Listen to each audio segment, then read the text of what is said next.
Ebo Buckman, who is the communications team member for the Movement for Change on this call. Ebo, thank you for your time. You're welcome to Newsbeat. Good afternoon. Good afternoon. Thank you very much, my sister. How serious are you with your support on the forensic, the calls for the forensic audit? Let me start off by saying that I'm glad the leader of the movement has added his voice to the numerous voices that are calling for the audit of the voters register. We are very much serious about it, and it is something that has to be done to safeguard our constitution. You may agree with me that the most important thing that we have in this country to safeguard our constitution is our democracy, which is our elections. And therefore, it is important that if we're going to have any election, the integrity of the election and the credibility of the election should never be in doubt.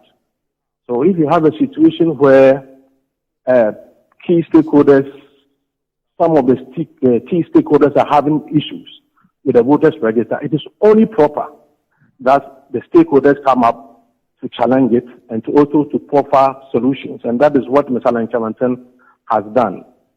We can't afford to jeopardize the unity and the peace that we have as a country on the altar of the hymns and caprices of political parties.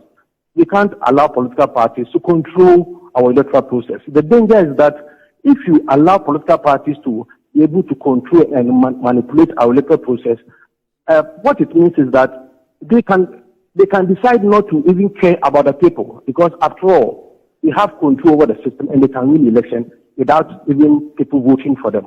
Right. So it is important that the right thing is done before the election. That is why Mr. Lanchamanton has added his voice to those who are calling for the comprehensive. During the register exhibition, the Movement for Change also identify some of these anomalies that were raised by the NDC? And if you did, why have you waited this long? Let me say this, that we don't have to just wait for any time to react. What is important is that the Electoral Commission itself has come out to admit that some anomalies were detected in the register and that they have taken it upon themselves to correct those anomalies. So on the basis of that, what we are saying is that once the anomalies came from your system, it is important for external auditing. In other words, people from outside the Electoral Commission to sit together and audit the register, because you can't.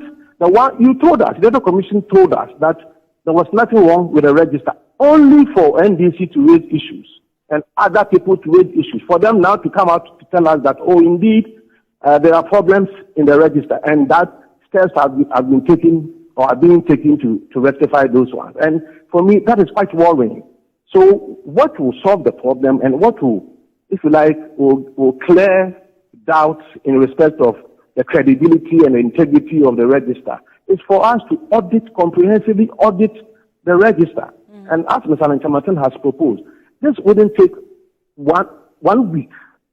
This can be done within 1 week. And I don't know why the Electoral Commissioner or the Electoral Commission is dragging its feet on this issue. So we need to do it. Do you have some outlined program or processes you want to go through to ensure that the Electoral Commission also heeds to your call? Because as you can see, they are quite adamant when the NDC started making noise. Now, we have the first thing that we need to do, which has been done, is we have written to the Electoral Commission, registering it is not a kind of protestation, but also to let them know that we also not happy with the happenings in respect of the voters register. I mean, if you look at the fact that NDC has been able to come out with figures, facts and figures that the Electoral Commission itself has come out to admit, then what else can we say? Except to say that there has to be, forensic audit of the process. And so the first action that we've taken, as I said, is to write to them. We have written to them. If the Electoral Commission refuses to act, we expect the Commission to act. If they refuse to act, then the second steps will be taken, because we can't sit down for our country to be taken for a ride. I mean, if one political party can have control, to have a system that is supposed to be independent, transparent, a system that is supposed to be credible, a system of integrity, and for us to find out that that system has been compromised, then it stands to reason that something has to be done about it, so that whoever wins an election will know that I won genuinely, and whoever will lose an election will also know that I lost genuinely. Right. But as it stands now, I don't think if any party loses the election, the party will accept the result as it is.